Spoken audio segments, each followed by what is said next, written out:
Good afternoon, everyone. I hope you're all having a fantastic day. Have you ever heard the expression, don't let go of one vine until you have a hold of another one?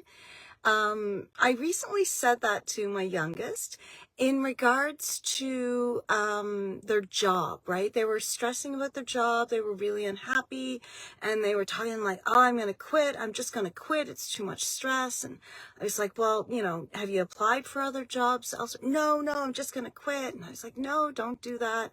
You always want to have a hold of another vine, right? And then it came up again in another in a group that I'm in relation to owning your own business type thing. And she was being, and then I got thinking that, a lot of people think this way about relationships too, right? So you'll see that, they sort of have one foot out of their relationship and they're kind of seeing what other options there are out there, or maybe they're sort of working on their next relationship while they're still in a relationship with someone else. And, either be all in or all out, because it's not fair to anyone, including yourself. If you're the type of person that does that, you're not doing yourself any favors, because you're not giving the relationship that you're in your full attention. And if it's deserving of that and can be saved by your full attention, then you're robbing yourself of that relationship potential. And, there are some relationships where, and this has come up in other videos that I've done, where in order to safely leave a relationship, a person might actually start a new relationship in order to get that person to break up with them that they're afraid of. So I get that there's lots of different circumstances, and, I'm not trying to generalize that to say that this should be the case for every relationship. I get that there's nuances to this discussion, and there should be. So, other than safety, can you think of other reasons why it would be beneficial or healthy even to sort of, having feelers out there, or to start something with someone else while you're still in a relationship? Because generally speaking, that's just not going to work out well for a lot of people, right? So, because if you are the person that they are seeking a relationship with, so you're the other person, you're not being given the full amount of energy and time and whatnot that you deserve. And it just really says a lot about a person that they're willing to kind of do that, right?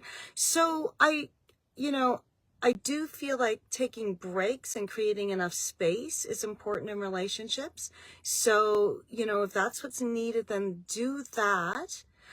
But do it in a way that helps you to gain more clarity around whether you actually want to stay in that relationship or not.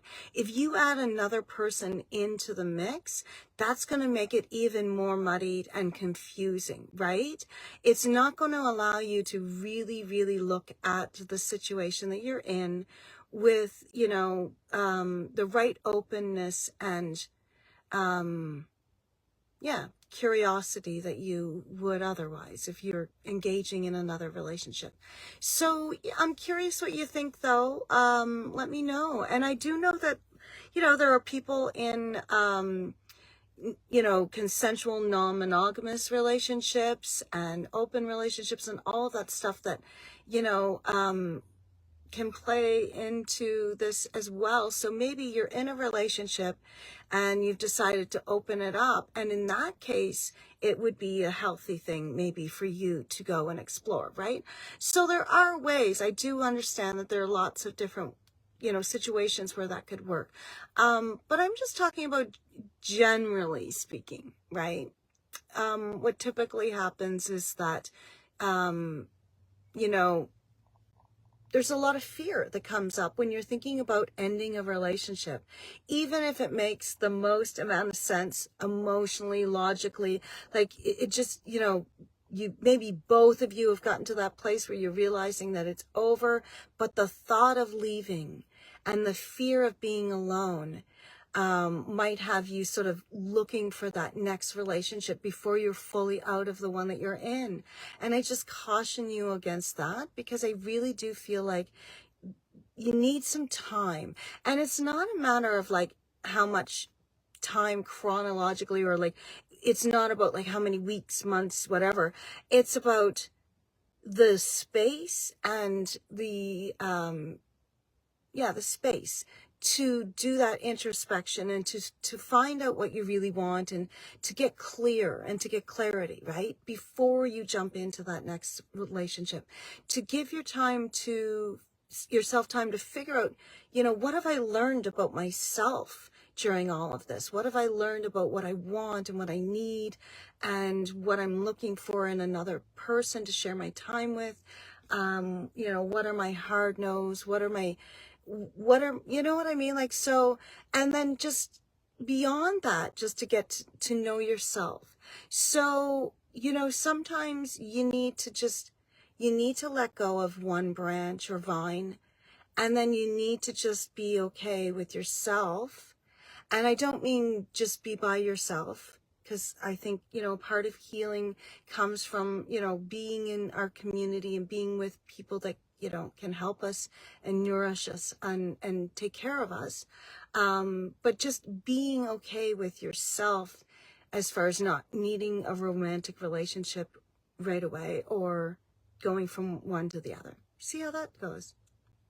And tell me what you think about that. Do you think that that's something that you could do, or that you want to do, or that maybe you've tried to do that in the past, and you've tried to give yourself that time, and then you just sort of, maybe there's a pattern there where you just kind of keep going from one relationship to another, and you're, thinking that you'd like to break that pattern, and you'd like some help with that. So, feel free to comment and let me know what you think. And other than that, have a great rest of your day. Namaste.